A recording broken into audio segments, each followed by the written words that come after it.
Well, hello, hackers. The truth is that it's a little strange to be here in Madrid speaking in English. Why do you don't prefer to have the talks in Spanish? Well, thank you for being here, and thank you for waiting for me until that time. Today, in this event, I want to talk about something which is probably different from a point of view of a technical talk. I prefer to talk about something that for us is very important in Telefonica, and I would like you to think about the things that I'm going to share with you. The first slide is very easy. It's the two units that I'm managing in Telefonica, the two companies that we got for cybersecurity, which is 11 Paths, and for big data, which is Luca. Luca is a company that we launched this October, but we've been working with enterprise the last 3 years. And in that company, Luca, we have consultancy services, of course, data scientists, data engineers. We have our own products, and so on. But today, I'm not going to talk about Luca. In Luca, if you want more information about the services and the skills that we have in this unit, we have a stand here, and you can go to the stand and ask for more information. Today, I would like to talk about the data and the data and the security of the data, because for us, it's very important. And I would like to tell you a story, which is this. The talk is you are where you are. But in the end, the talk could be you are what you do, you are who you live with, you are what you web to, you are what you do when no one is seeing you. So in the end today, we are talking about big data technologies, and we are talking about analyze the data. But I would like you to put on the shoes, not of the enterprise. I would like you to put on the shoes of the consumer, of the user. That's the talk that I would like to share with you today. So to explain this, I would like to start with this story. Probably most of you remember that picture is the day in which our lives changed. When iPhone was presented, that wonderful smartphone, smart device, that in fact, that day, the iPhone didn't work. If you don't know the story, there is a very nice story about the iPhone launch, but when Steve Jobs was presenting the iPhone, the engineers weren't able to have the product in time, so they created something which was called the golden path. The idea is that after using the iPhone 1 minute or 2 minutes, the iPhone crashes. There wasn't any possibility of delivering a talk with the iPhone, so Steve Jobs was using something that they call the golden path, which are specific points in the iPhone in which Steve Jobs could point and click, and after that minute of using the iPhone, he left the iPhone on a stage, on the atrium, and an engineer was changing the iPhone. But it worked, because Steve Jobs changed our lives. And we, today, all of us have a smartphone in our pocket. How many of you have one smartphone right now here? Hands up. How many of you have 2 smartphones? Right, hands up. Crazy guys.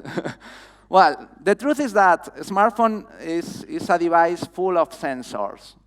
It has a lot of different interfaces to connect to the rest of the world. So we have the GPS, of course, with the location services, but we have also Wi-Fi, we have accelerometer, we have a lot of sensors in the smartphone. And all of those sensors are collecting data from your way of using the smartphone.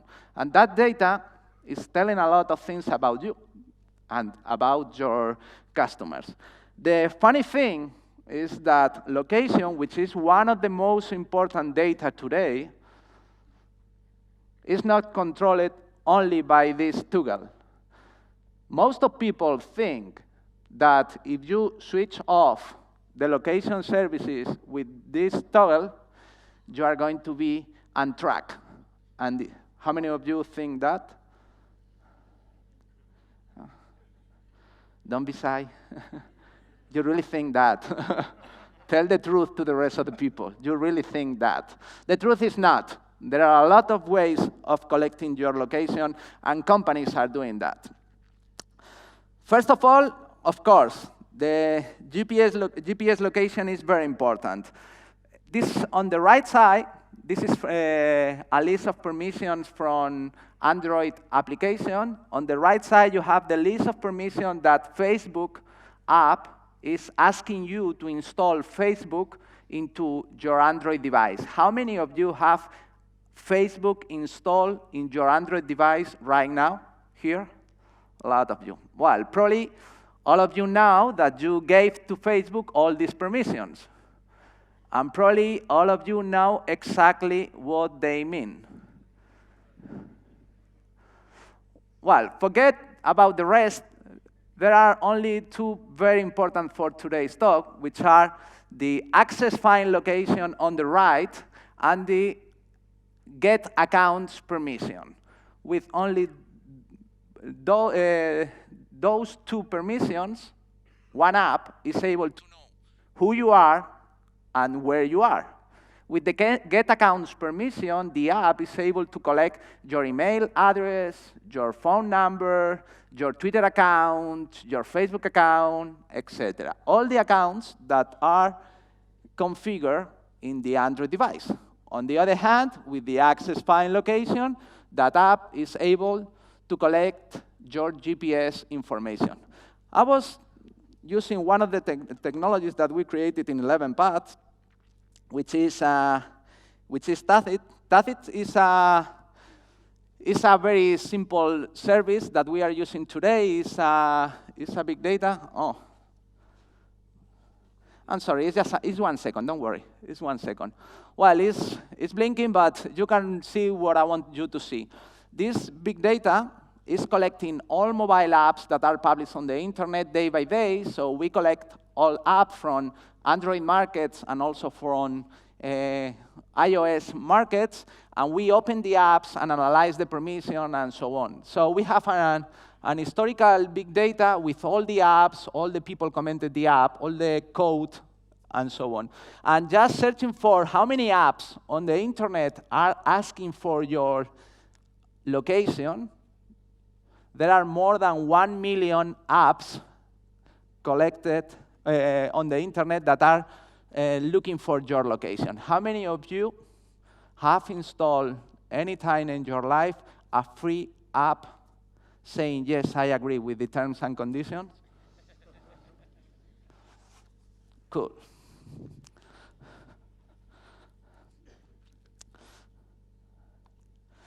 When you decide to install an app, and that app is collecting your location, you need to take into account why that app is asking you that permission. Probably it's because you want to use that location for the service. This is the case with Tinder. How many of you have Tinder installed in your device? Always I do this question, now one answer. It's incredible. Huh? But all you know how Tinder works. You know how it works? How it works? Yeah? Well, the idea is quite simple. You can say if you like it or not, someone which is close to you, nearby to you. When you decide to give your location to one service, you need to trust on two different things. First of all, you need to trust that they are going to use your location in a good way, that they are not using your location, I don't know, to sell your profile to the cybercrime or to sell your profile to any company around the world, to any data broker company or whatever. And second, you need to trust that they are going to take care of your location with the right security protections. In the case of Tinder, there was, this year, was discovered a feature that allowed anyone that you were matching to track you every single minute of your life, no matter where you were at that moment. So someone that you said, I like that person, was able to track you all your lifetime, just because Tinder worked that way. But no one knew that. So that's one interesting point about GPS location. But let's suppose that you are happy, you are a person which is taking care of his privacy, and you decide not to install any application that is asking for your GPS permission. Well, it's not necessary to have your GPS location. There are a lot of ways to collect your location. One easy to understand is the IP address. So anytime that you connect to a backend, that service is collecting the IP address where you are. And for instance, telcos, we know exactly where you are by the IP address because we put the router there. So we know exactly where you are. And there is a nice story also with Steve Jobs, because after Steve Jobs died, a burglar got into his house and stole the personal iPad of Steve Jobs. And he was happy, but at some point, he started up the iPad, and the iPad connected to Apple services, and the very first second after, the police was in the house of the burglar. And the burglar was saying, what happened here? Because anytime that you connect to an IP address on the internet, you are telling that server where you are, even if you think you are not telling that. There are another interesting way of collecting your location that I like it. And the story here is quite funny, because this September, we have that news on the media. As you can see, we have in September a blog post telling that Google GPS was activated by mistake for Google engineers in the Google Play app. And people were scared, because that means that Google were able to track you anytime. And they were saying, please fix that bug. I don't want you to track me.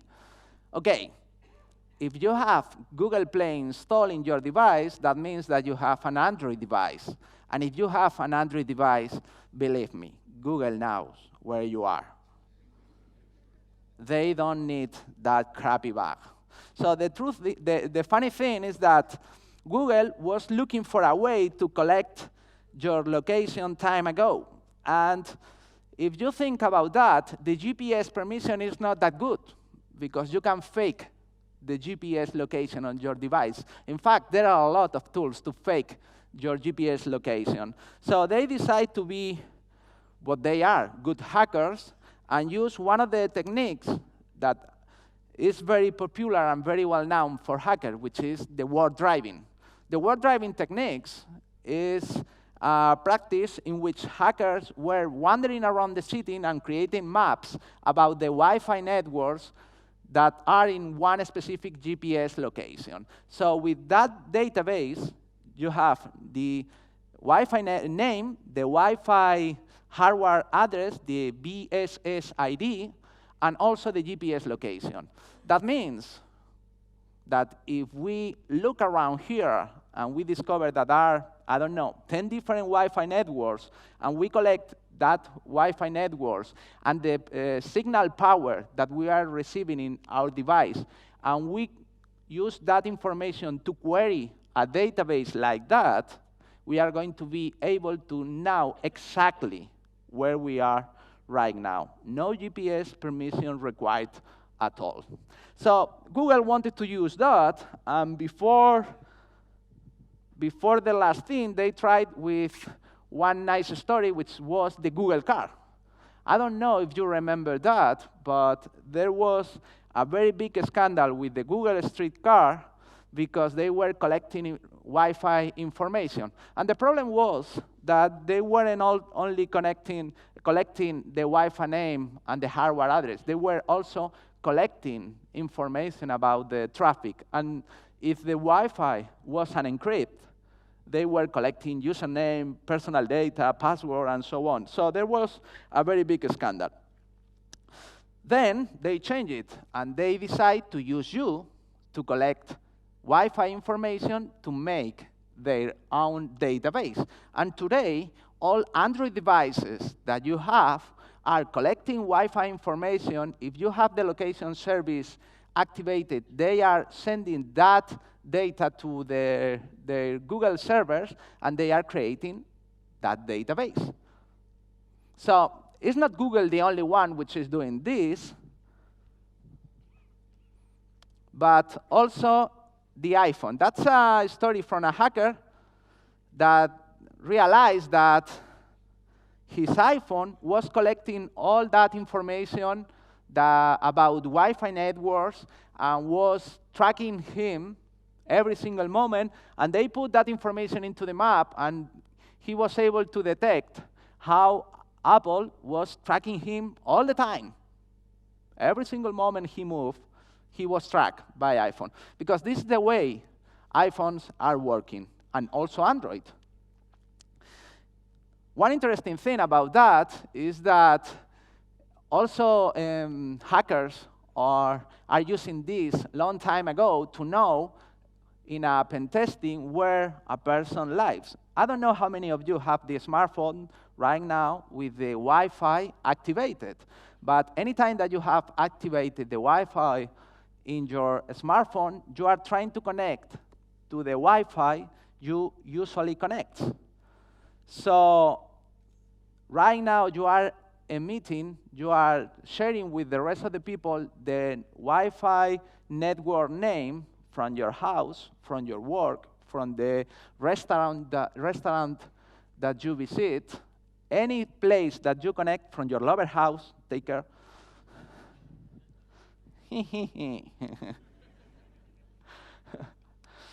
Of course, telcos.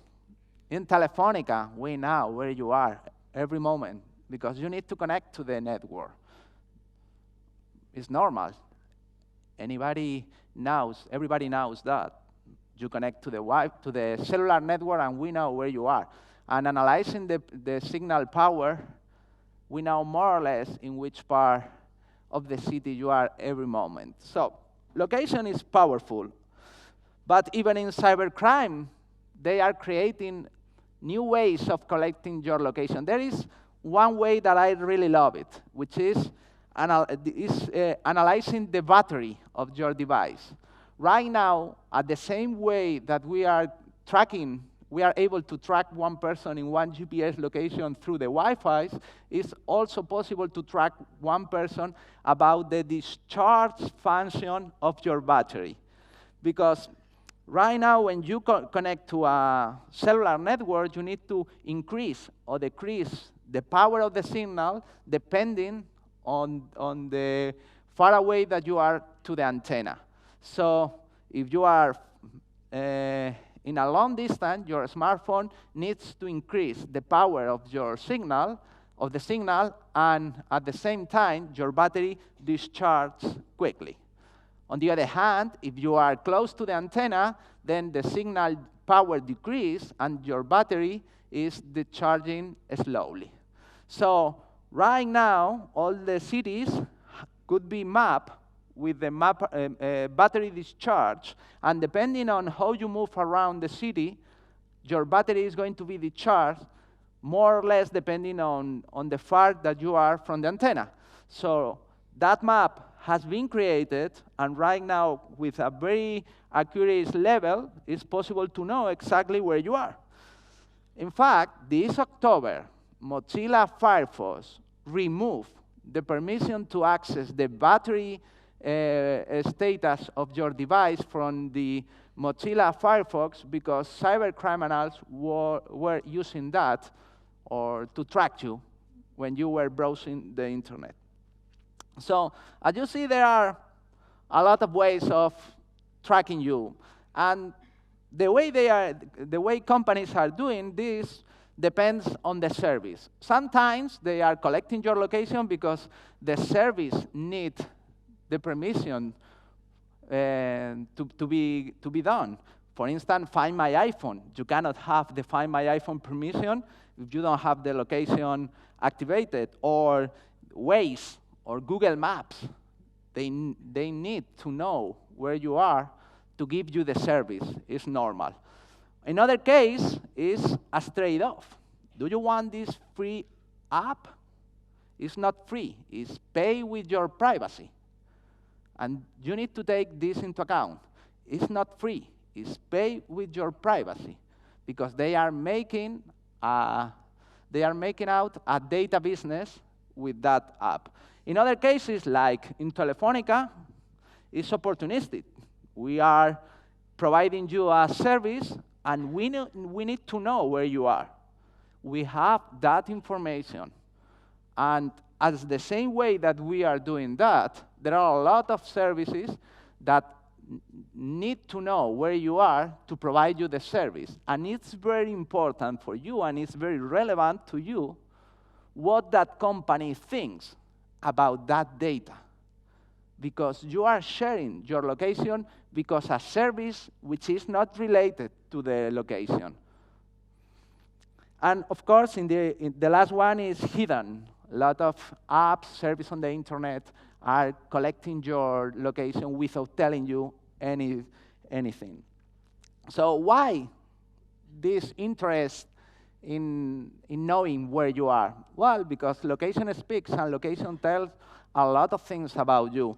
For instance, where you stay tells a lot of things. Where you live, where you go on holidays, where you work, where you go shopping, and that's very relevant to make a profile of you. But depending on how you move, how the location changes, what is the delta, they are able to know if you are on foot, you are on a car ride, or you are using a bike, or it's a combination, like the Siri service that we have today. You right now go driving in your car, and then you park the car, go on foot to one restaurant. 1 hour later, you go out of the restaurant, and at that moment, Siri is telling you, your car is parked there. Because Siri is tracking your location every moment. Have you seen the movie, Due, Where's My Car? With Siri, in 1 minute, the movie's end. It's over. But if we cross where you are, at what time are you there, you can know where you sleep, where you have lunch, where you have dinner, what is your daily activity, what are the shops you are visiting, all kind of shops. Probably after this meeting, when you go into a sex shop, you are going to switch off your device.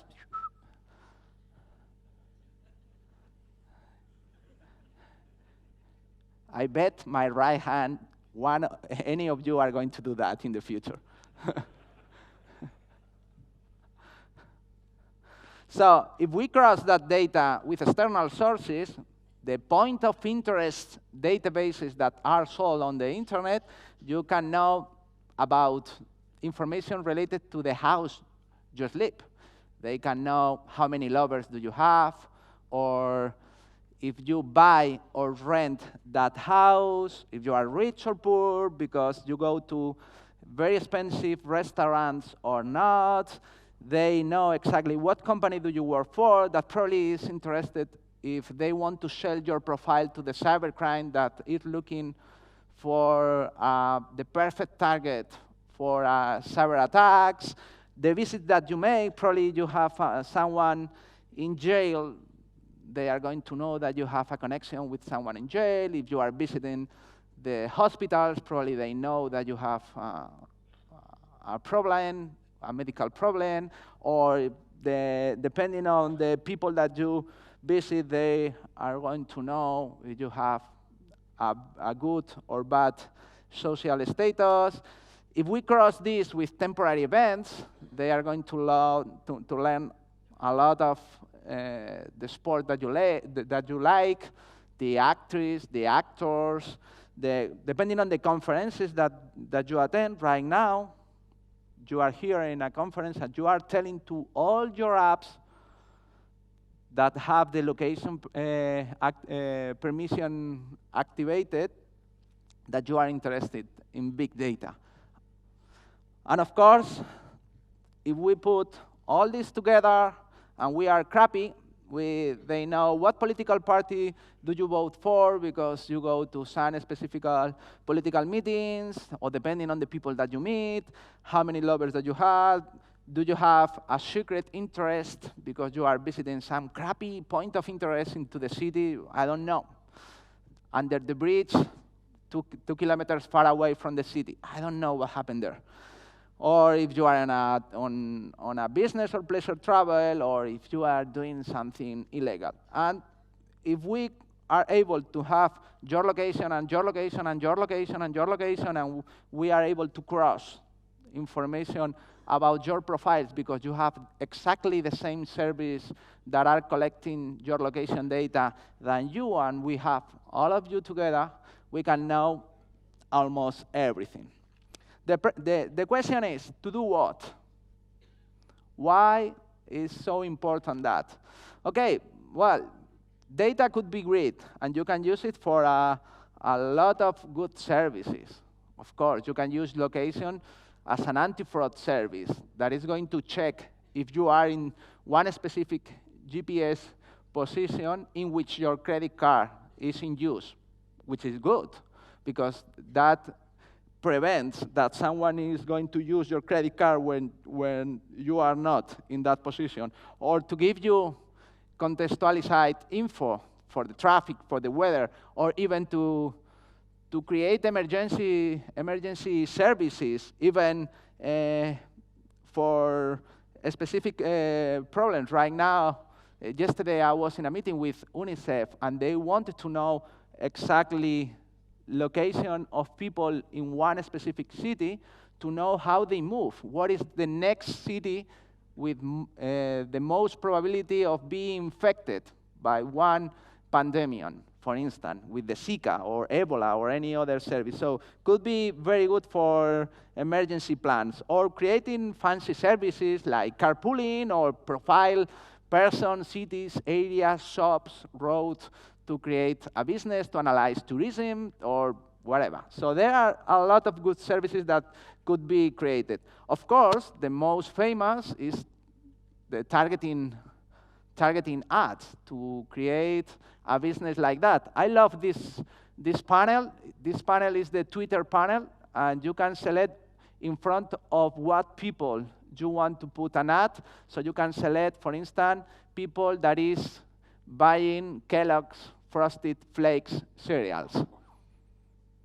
And you can select, okay, I want to put an ad in front women,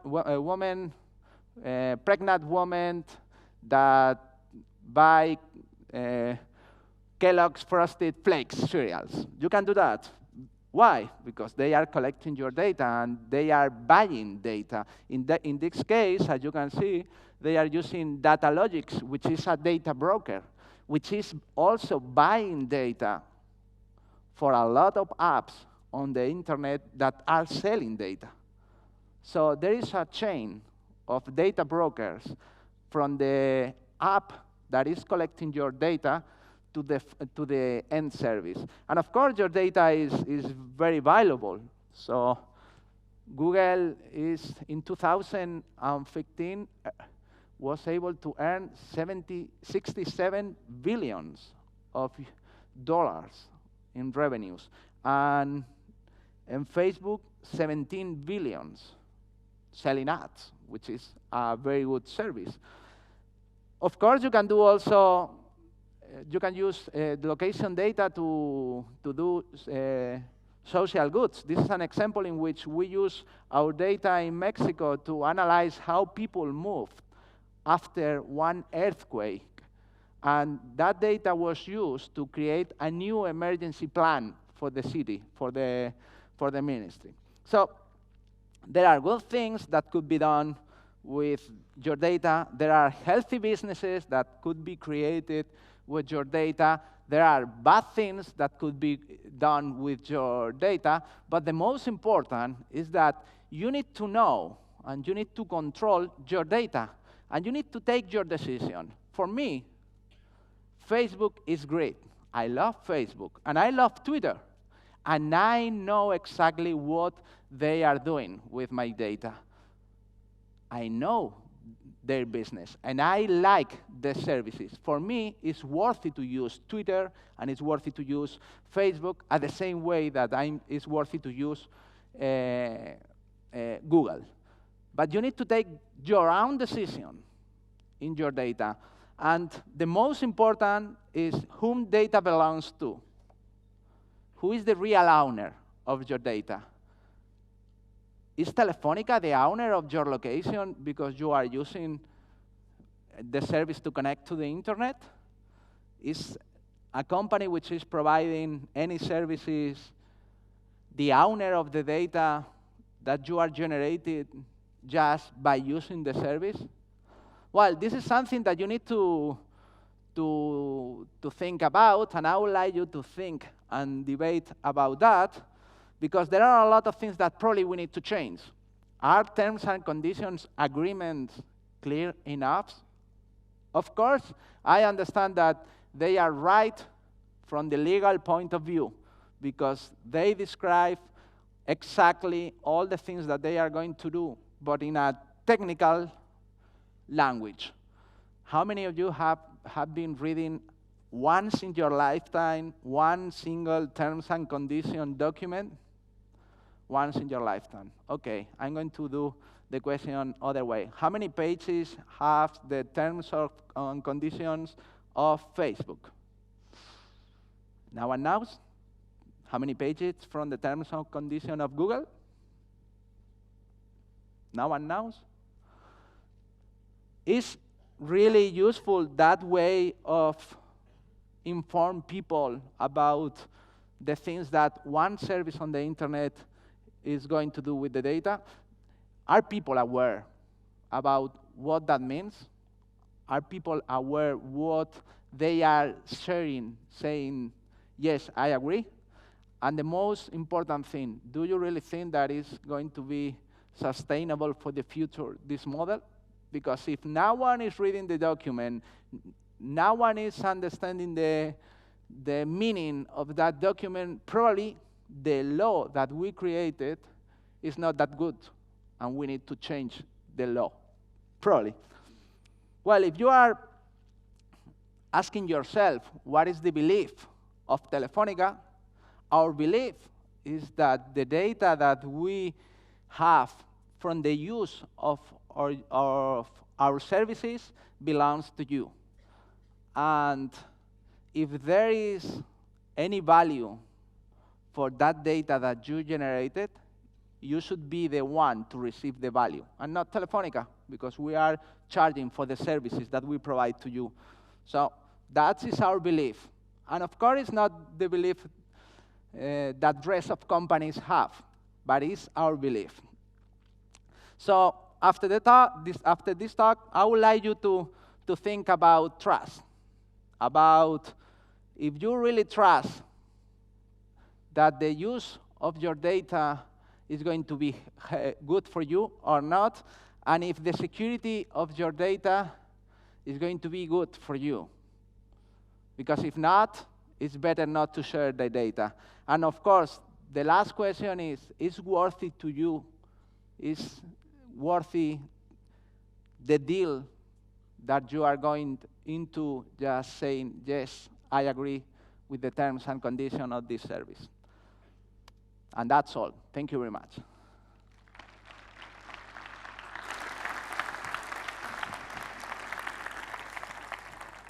Time for questions, please. Anyone?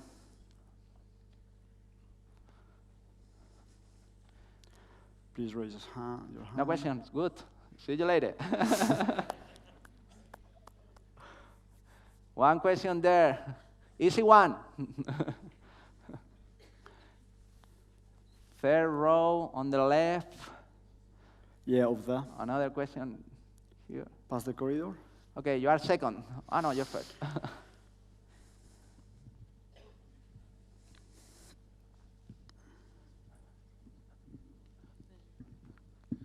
Hello, thank you very much for your presentation. So my question is do you really believe we have a choice on whether to share our data or not?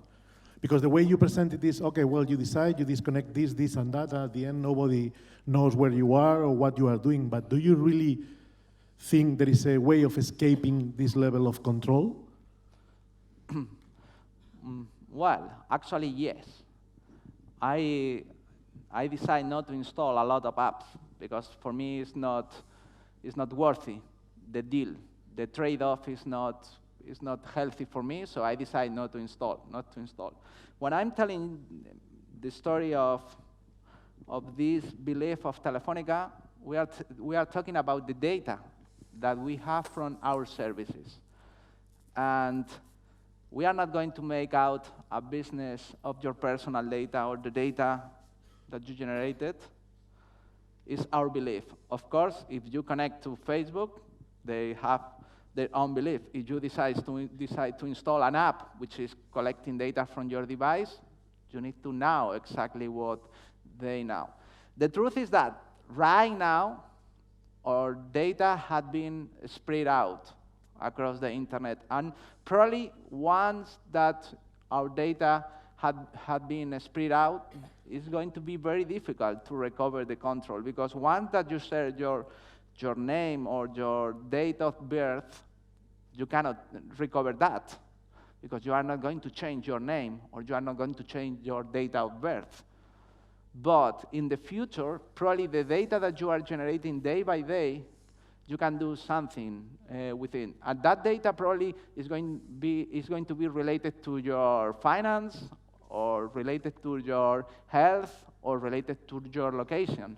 So there are a lot of data that is going to be useful for them only if it's in real time. And of course, we can put some controls on that data. That is our belief.